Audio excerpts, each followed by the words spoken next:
Итгэл найдвар эдгэрлийн гэр. Өнөөдөр Библи судлаараа та бүхэнтэйгээ дахин уулзж байгаадаа баяртай байна. Өнгөрсөн дугаараараа бид анхны дугаараа бэлтгэж хүрэхдээ сэтгэл хөдлөлийн эерэг сөрөг хандлагын талаар хэрхэн сэтгэл хөдлөлөө хянах вэ гэдэг талаар ярилцсан. Өнөөдөр бидний сэдэв санаа зовнилын талаар юм аа. Өнөөдөр бидний нэвтрүүлгийн зочноор бас онцгой гэр бүл ирсэн байгаа. Тэгээд гэр бүлтэйгээ танилцъя. Өөрсдөө танилцуулахгүй юу? За сайн байцгаана уу? Энэ өдрийн мэндийг хүргэе. За намайг Алтанбаатар гэдэг Сэлэнг аймгийн Санд сумын гаралтай хүн байна. За тэгээд 2002 онд анх Христэд итгэгч болоод Адвентист сүмд Библийн ажилтан, мишнэр, тэгээд пастор хүртэл ажиллаа. Тэгээд Санд суманда ажиллаж байсан, Дарханд өвөр хангаад тэгээд Улаанбаатар, Замын үед Өвөр Монгол, одоо Төв аймагт үйлчилж байна. За гэр бүлээ онцлон танилцуулбал. За сайн байцгаана уу? Тэгээд манай гэр бүлийн хувьд бол миний нөхрийг Алтанбаатар. За би бол Болор Туяа. За бид хоёр 2003 онд гэр бүл болоод одоо 18 жил орчим хамтдаа ингээд сайхан амьдралыг үсгэжээ. Тэгээд энэ хугацаанд бас 4 сайхан хүүтэй. Тэгээд амьдралаа эхлүүлснээс хойш одоо яг л Бурхны алдрын төлөө үйлчлэж амьдарч байгаа маш их баяр хөөртэй байдаг. Тэгээд та бүхэндээ манай гэр бүлийн хувьд бол юм байна.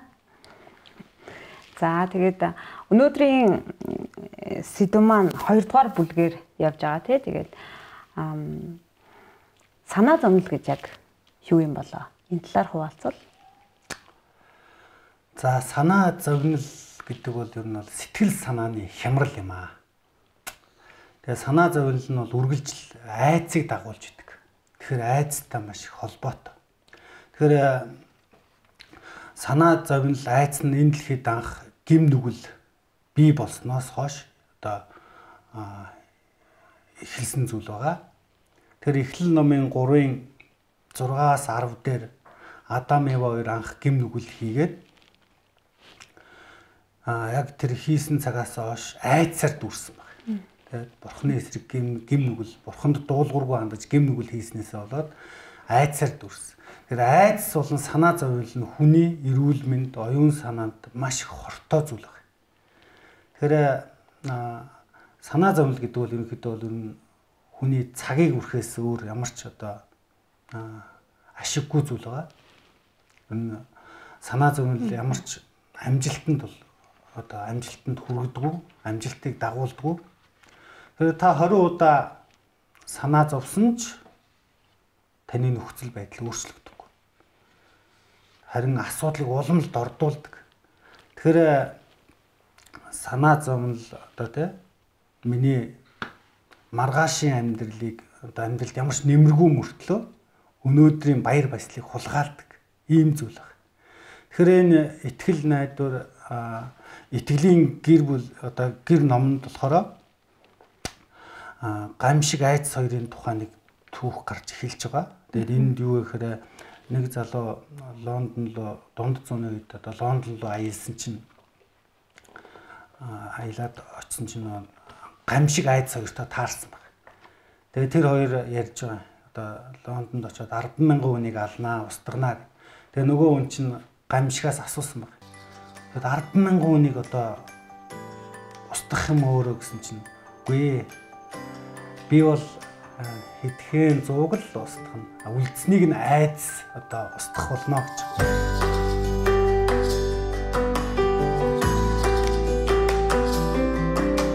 За тэгэхээр айц санаа зовнил хоёр бол хүн болгонд янз янзаар ирдэг.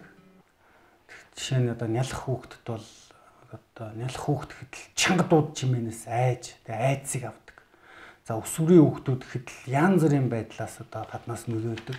Сургуулийн орчин тэгээд амтнаас тэгээд ээж аваасаа бас холдох нөхцөл янз бүрийн байдлаас ингээд айц санаа зовнилыг мэдэрдэг. За тэгэхээр насан туршидтын үед бол бас айц санаа зовнил бас янз бүрээр ирдэг. Тэгээд одоо жишээ нь хэтэл насан туршид амьдралын ханиа яаж олох уу? Тэгэл хүнд өвчин зовлонгоо тусгаас одоо айж имэдэг. За тэгэхээр яг өнөөдрийн одоогийн нөхцөлч гэсэн маш олон хүмүүс айдсаас одоо нэг айдсаас имэж ба. Тэгэд энэ талаар чи бас хуваалцаач. За өдөр болгон бидний тийм утсанд ингээд асар олон мессежүүд ирж байгаа.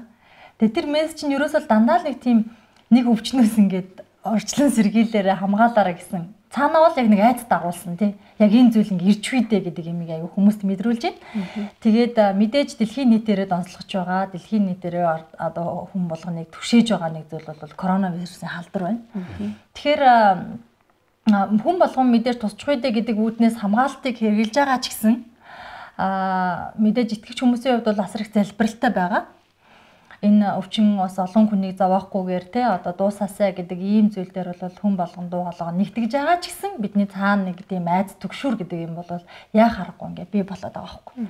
Тэгэхээр энэ нь өөрөө хүмүүс ер нь ингэдэм байна л да, санаа зовнил гэдэг юмнаас хизээч ингээ бас болохгүй зүйлээс хэтэрхий их айх зүйл нь өөрөө тэр зүйлийг ингээд бидэнд те яг ингээд авчирж байгаа юм сэтгэл мэдрэмжийг өгч те за өөр одоо айц төгшүүрийг бас бий болгож байна гэж харагдаж байна.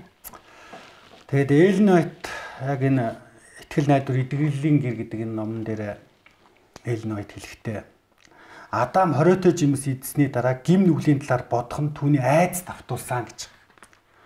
Тэгэхээр эдийн цэцэрлэгийн тэр сайхан зөөлөн уур амьсгал одоо нүгэлт тэр гим нүгэл үйлцэн тэр хосыг бол дааруулсан гэж ярьдаг. Тэгэхээр тэд нүгэлт мэдрэмжтэй тэд ирээдүйн талаар айцтай сүнсэн нүцгэрсэн байдалтай үлдсэн гэж одоо Эллен Уайт бас хэлсэн. Тэгэхээр гим нүгэл гэж бол ерөнхийдөө бол одоо ийм хүнд айцыг дагуулдаг ийм одоо сөрөг зүйл байна. Санаа зовнил айдас гэж ярьлаа л да. Тэгээд энэ зүйл ер нь хүмүүст ижилхэн нөлөөлд юм уу? Амьдралд ер нь яаж нөлөөлдөг бол хүмүүст ер нь ялгаатай байдаг болов уу яадаг бол? За тэгэхээр айдас хүн болгонд ер нь ялгаатай янз янз ирж байгаа. Зүгээр одоо энгийн гэж харахад л те хүүсийн хувьд хүртэл ялгаатай байгаа байхгүй юу? Одоо жишээлх юм бол эмэгтэй хүмүүсийн хувьд ихэнхдээ маш их ээж имиж явдаг зүйл нь хөгшрөлт те. Одоо нүүрний арьс ингээд өвчихээс аюух имиж аа. Тэгээд нэлээд их мөнгө зоосыг бас нөгөө гоо сайхан даваач зарцуулж байна те.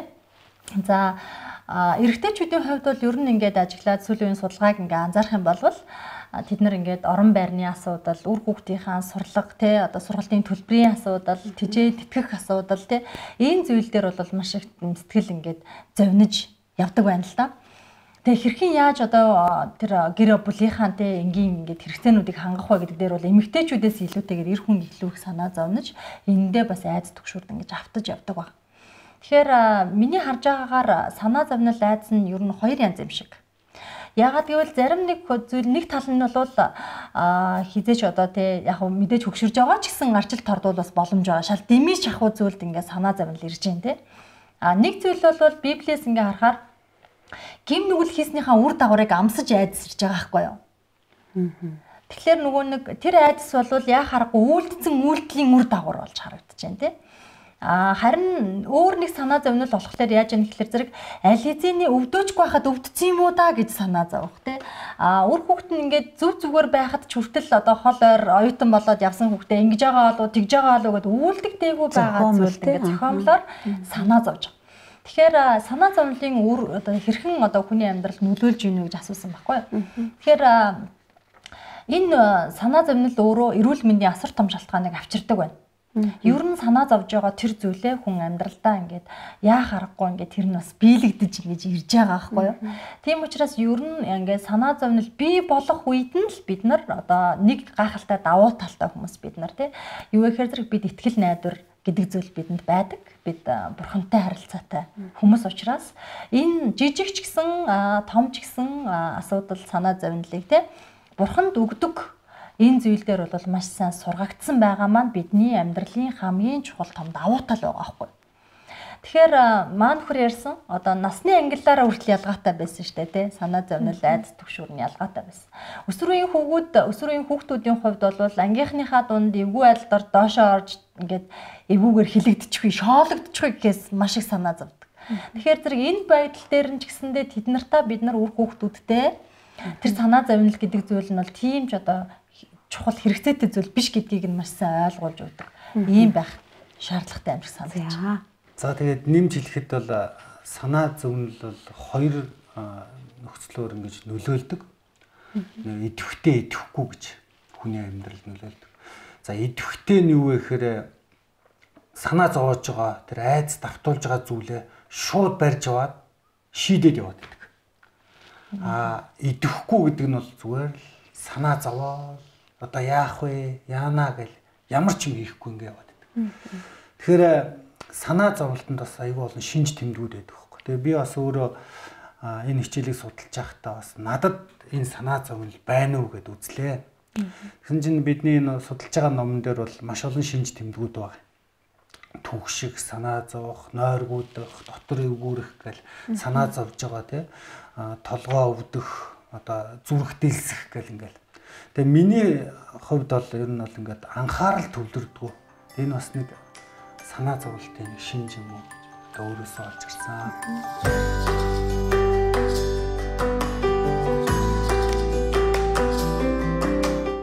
За тэгвэл санаа зовнил гэдээ нэлээд ярьлаа тий бид нар. Тэгэхээр санаа зовнилыг ер нь шийдвэрлэх арга зам байна уу? Яаж санаа зовнилоос ангижрах вэ? Энэ талаар хуваалцвал. За еврейчүүдийн Талмуд гэдэг ном байдаг. Тэр номон дээр юу гэж өгдөг вэ гэхээр хэрвээ чамд айдас байх юм бол чи өдөрт 3 удаа дуулал 91-ийг унш гэж байдаг. Өглөө, өдөр, орой. Яг тэр үед айдас чамаас айх болно гэж гардаг. За тэгэхээр Есүс бас хэлсэн байдаг. Иохан 14-ийн 1-2 дээр зүрхээ бүү зовоо. Бурханд итэг, надад итэг гэж байдаг. Тэгэхээр бид одоо Есүст итгэх юм бол, Бурханд итгэх юм бол айдсаас чөлөөлөгдөх болно. За тэгээд одоо чиний хувьд ямар санаа вэ? За тэгэхээр одоо нөгөө нэг айдсаас чөлөөлөгдөх талаар бид нар ярьж байгаа тий. Библиэлд биднийг бүү юу идэх вүлээ, юу уух вүлээ, тий, юу өмсөх вүлээ гэж одоо бүү санаа зовоо гэж хэлсэн байдаг. Тэгэхээр бид нар нөгөө нэг итгэлгүй байдалтай байх үедээ л илүү их айдас давтдаг харагдаж байгаа байхгүй юу? Хэрвээ бид үнэндээ л одоо Бурханд итгэдэг, Есүст ингээд өөртөөхөө ачааг тий бүх хил дарамт ачаагаа надад өөрүүлчихээ гэд ингээд одоо яг энэ зааврын дагуу өгч чадах юм бол бид нар яг л айдас түгшүүр, санаа зовнил, эргэлзээ тий энэ бүгдээс бас чөлөөлөгдөх ийм боломжгүй таалгууд маань бол нээлттэй байгаа юм шиг л харагдаж байгаа юм л да. За тэгээд нэмэлэх үү. Бид энэ ямар Бурханд үйлчилж байна вэ? Бид одоо айдгүй аимшиггүй тийм Бурханд үйлчилдэг. Тэгээ Бурхан бол хизээч айдгүй. Бурханыг юу ч айлгадаггүй. Тэгэхээр Есүс хизээч айдас давтаж байгаагүй. Тэгэхээр Бурхан бидэнд итгэлийг өгсөн. Энэ үгийг одоо тий энэ үгэнд бол айдас байдаггүй. Тэгэхээр итгэл бол сонсох нь Бурханы үгээр ирдэг. Амен. Тэгэхээр Бурханы үгэнд одоо тий Бурханы үг таны дотор итгэл одоо Бурханы үгийг уншихад таны дотор итгэл орж ирдэг. Сатан бидний чихэнд бас яг л одоо итгэл яаж одоо орж ирдэг шиг бас бидний чихэнд бас шивэндэг. Жишээ нь хэтэл одоо ходоод өвдөхөд л сатан юу гэж хэлдэг вэ гэхээр хор тавдар гэж хэлдэг.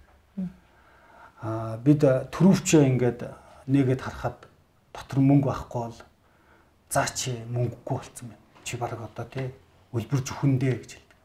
Бид хөргөчөө онгоолгоход л өөдөөс тэр хөргөчний уур амьсгал энэ хоосон тий ядуурлыг ингэж өөдөөс хашгирж байдаг. Тэгэхээр бид бол Бурханд итгэж найдах хэрэгтэй. Итгэл бол Бурханаас ирдэг. Тэгээ бид харагдаж байгаагаар бас итгэлээр амьдэрдэг. Бид одоо харагдаж байгаагаар биш итгэлээр амьдэрдэг. За тэгэхээр итгэлгүй байгаа хүмүүсийн хувьд бол бас маш хэцүү. Жишээлх юм бол одоо бидний хувьд бол давуу тал байгаа даа тий. Хэрвээ Христэд итгэж биш хүмүүсийн хувьд бол айдасаа бас ялан дийлэх айгүй тийм янз бүрийн арга замуудыг хайдаг байна. Тэгэхээр бид өөрсдөө байгаа, өөрсдөө өгөгдсөн одоо энэ бидэнд ирсэн Бурхны бэлэг шүү дээ үнэндээ бол тий. Тэгэхээр Бурхнаас ирсэн энэ гайхамшигтай бэлгийг хүлээж авсан. Энэ итгэл найдварыг хүлээж авсан. Ийм давуу талуудаараа бид нар энэ амьдралын айдас төгшүүр, энэ амьдралын одоо шуурга гэж тий амьдралд зөндөө шуурга тохиолж байна. Шуургыг сүрэн гарах энэ итгэл найдвар, энэ урагшлах хүч нь өөрөө Библийн үгээр Бурхнаас ирдэгд л гол нь байна. Тэгэхээр манай гэр бүлийн хувьд аль хэзээний одоо 18 жил хамтдаа тий энэ амьдралыг туулах үед санаа зовнох, баярлах, хөөрөх тий зөндөө зүйл тохиолж исэн. Гэхдээ тэр үед нь яг яаж ялан дийлж исэн бэ гэдг нь өөрөө Бурхан дээр бүрэн дүүрэн бууж өгчээснийх л байгаа байхгүй. Бурхан өгөх ёстой юмаа өг цагт нь л өгдөг гэж. Жишээлбэл бид санаа зовсноороо тэрийг авчиж чадахгүй байгаа байхгүй юу? Харин эзэн рүү бүрэн дүүрэн бүхэл асуудал, бүхэл амьдралын одоо тий одоо сайн болоод хэцүү байгаа тий бүх зүйлийг өгөх үед тэндээс бидэнд эзний ивэл өгөгдөх цаг хугацаанд л ирдэг гэдэг. Энэ л одоо миний хувьд бол айгүй гахалтай итгэл найдвар.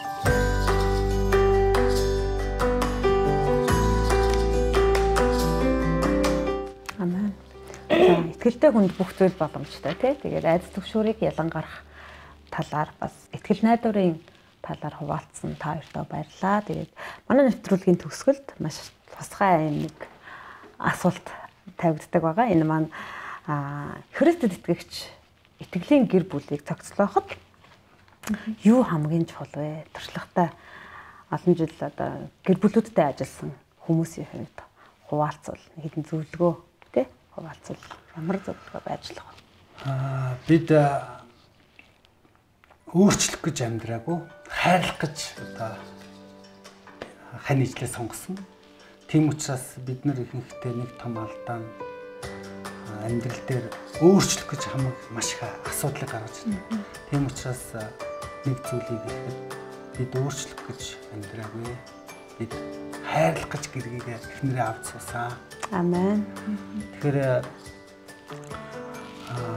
өөрсдийнхөө амьдрал гэр бүлд маш их одоо цаг гаргах хэрэгтэй.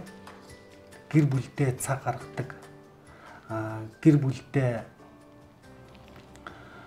үргэлж одоо мөргөлийн цагийг хийдэг. Ийм байх юм бол бидний гэр бүл их бат бөх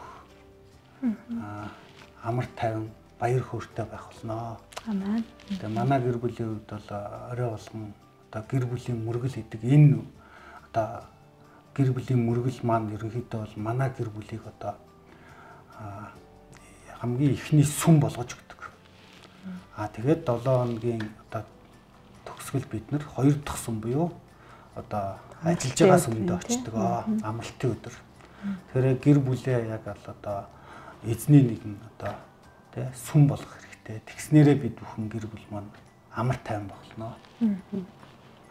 За миний хувьд болохоор би ер нь боддгийн гэр бүлийн тогтвортой байдал гэдэг зүйл бол мэдээж одоо уг үндэс суурь нь те бурханд бууж өгөх. Хоёрдугаарт нь гэвэл бас манай гэр бүлийн хувьд ажиглаж анзаарч хахад бол маа нөхрийн хувьд маш халамжтай эр нөхөр. Тэгэхээр эмэгтэй хүнд бол халамж анхаарал гэдэг юм хамгийн хэрэгцээтэй байдаг. Тэгээд энэ зүйлийг Библиэлд хэлснээрээ те эхнэрээ өөрийн бишгээ хайрл гэдэг зүйлийг бол яг ингээд би өөрөө мэдэрч ингэж явдаг болохоор эр нөхрөөрөө бас айгүй бахархдаг л да. Тэгээ бурхан бас надад гайхалтай хань ижлийг өгчээ гэж бас боддог. Ягаад гэвэл энэ зүйл нь өөрөө одоо абагийн хувь зүгээр нэг хүнд нь байгаа биш байхгүй юу. Тэр дотор итгэл бишрэлт нь хамаг гол л одоо тий үндэс нь явж байгаа байхгүй юу. Тийм учраас Библиэр удирдуулахаараа хүн бурхан надад ингэж хэлсэн учраас гэж магадгүй гэр бүлдээ үр хүүхэдтэй хань ижилдээ тий гаргаж байгаа энэ одоо үйлдэлүүд нь өөрөө манай гэр бүлийг сэтгэл хангалуун амьдрах тий бат бөх байх энэ бүх боломжуудыг болол нээж өгдөгөө гэж хувьдаа харддаг. За тэгээд нэвтрүүлгийн төгсгөлд та бүхнийг залбирал хийж өгөөч гэж уриалж байна. Тэгээд манай нэвтрүүлэг үзэж байгаа бүхий л одоо итгэгч ахын дүүсийнхаа төлөө бас онцгой залбирлыг хийж өгнө үү гэж хүсэж байна. За тэгээ бүгдээ хамтдаа эзэн дотноо залбирцгаая. Агуу хайр инэрлийн эзэн бурхан минь, тэгээ бидэнд ийм сайхан цаг мөчийг өгсөнд баярлалаа. Тэгээ Тэнгэрлэг эзэн бурхан минь, бид бүхэн санаа зовлон айцыг үргэлж ялж танд итгэмжтэй амьдрахад минь та туслаарай. Эзэн бурхан минь, та бол одоо биднийг одоо айцсаас чөлөөлдөг бурхан, санаа зовлоноос бас чөлөөлдөг бурхан. Тийм учраас эзэн бурхан минь, та бидэнд өөрийн итгэл найдвараа үргэлж өгч бидэнтэй үргэлж хамт байгаач гэж гуйж байна. Тэгээ өнөөдөр энд байгаа энэ нэвтрүүлгийг үзэж байгаа бүх хүний амьдрал, гэр бүлийг та бас ивэж өгөөрэй. Тэгээд бузар муухай одоо өвчин гарч байгаа. Тэр өвчнийг бас биднээс хол байлгаж өгөөрэй. Тэр өвчнийг тусч байгаа хүмүүсийг бас эдгэрч илаашрахтан та бас туслаарай. Амен. Тэгээд энд байгаа хүн бүрийг та бас ивэж өгөөрэй. Есүс Христийн нэрээр даатгангуйлаа. Амен. Нэвтрүүлэгтээ хамт байсан та бүхэндээ баярлалаа. Дараагийн нэвтрүүлэг хүртэл баяртай.